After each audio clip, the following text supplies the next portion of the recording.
திருச்சி மாவட்டத்தின் அடையாளத்தை மாற்றப் போகிறது பஞ்சப்பூர் ஒருங்கிணைந்த பேருந்து முனையம். சுமார் 350 கோடி ரூபாயில் தயாராகி வரும் பேருந்து நிலையம் ஆகஸ்ட் மாதம் திறக்க வாய்ப்புள்ளதாக கூறப்படும் நிலையில் அதன் சிறப்பம்சங்கள் குறித்த விவரங்களோடு இணைகிறார் செய்தியாளர் விஜயகோபால்.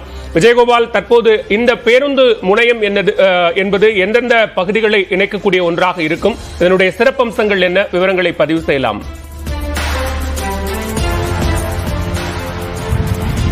பாலவேல், தமிழகத்திலேயே முதல் முறையாக முதல் தளம் இரண்டாம் தளம் என்று 2 அடுக்குகளும் முற்றிலும் குளிரூட்டப்பட்ட ஒரு பேருந்து முனையமாக திருச்சி பஞ்சப்பூரில் இந்த பேருந்து முனையமானது திறக்கப்பட இருக்கிறது.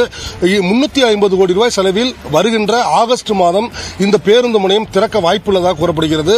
இந்த பேருந்து நிலையம் எந்த அளவிற்கு திருச்சி வரலாற்றில் ஒரு முக்கிய திருப்பு முனையாக அமையும் என்பது குறித்து நம்மிடம் பேசுவதற்காக திருச்சி மாநகர வளர்ச்சி குழுவுடைய ஒருங்கிணைப்பாளர் ஷியாம் நம்ம அருகில் இருக்கார். அவர்கிட்ட கேட்போம், இந்த பேருந்து நிலையம் எந்த மாதிரியான ஒரு மாற்றத்தை திருச்சி மாநகரத்துக்கு ஏற்படுத்தும், மாவட்டத்துக்கு எந்த மாதிரி ஏற்படுத்தும், இந்த முழுமையா பயன்பாடு கொண்டு வரதுக்கு என்னென்ன மாதிரி அரசு செய்யணும் அதை சொல்லுங்க.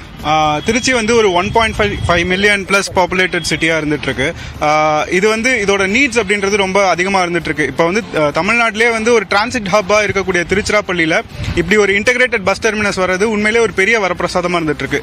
இது திருச்சி மாவட்டத்துக்கு மட்டும் இல்லாம தமிழ்நாட்டு மொத்தத்துக்குமே ஒரு வரப்பிரசாதமா இருக்கும். திருச்சி மாவட்டத்தை பொறுத்த வரைக்கும் இருக்கக்கூடிய அந்த ஒரு டிரான்ஸ்போர்டேஷன் நீட்ஸையுமே இது ரிவைவ் பண்ணும். திருச்சிக்கு இந்த டிரான்ஸ்போர்ட் டிவிஷன் இல்லைன்னா கூட இப்போ அந்த சிட்டி ரூட்ஸை ரிவைவ் பண்றதுக்கு ஒரு ஆப்பர்ச்சுனிட்டியா இருந்துட்டு இருக்கு.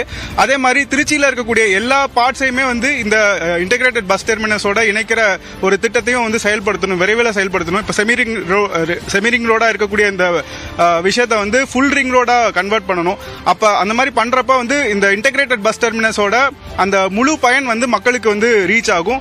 இதை விரைவில் அமைச்சர் அவர்களும் தமிழக அரசும் விரைந்து இதுக்கு நடவடிக்கை எடுப்பாங்க. கண்டிப்பா திருச்சியை அடுத்த கட்டத்துக்கு எடுத்துட்டு போவாங்க அப்படின்றது திருச்சி மக்களுக்கு மிகவும் ரொம்ப சந்தோஷமான ஒரு விஷயமா இருந்துட்டு இருக்கு. பாலா, நாம் ஏற்கனவே கேட்டோம், தமிழகத்திலேயே முதல் முறையாக முற்றிலும் குளிரூட்டப்பட்ட ஒரு பேருந்து முனையமாக திருச்சி பஞ்சப்பூரில் இந்த பேருந்து முனையம் தயாராகி வருகிறது. இறுதிக்கட்ட பணிகளானது தற்போது நடைபெற்று வருகிறது. 85% பணிகளானது நிறைவடைந்து விட்டதாக கூறப்படும் நிலையில் வருகின்ற ஆகஸ்ட் மாதம் இந்த பேருந்து முனையம் பயன்பாட்டுக்கு வரும் என்று எதிர்பார்க்கப்படுகிறது. பாலா, நன்றி விஜயகோபால், விரிவான விவரங்களை பதிவு செய்தமைக்கு.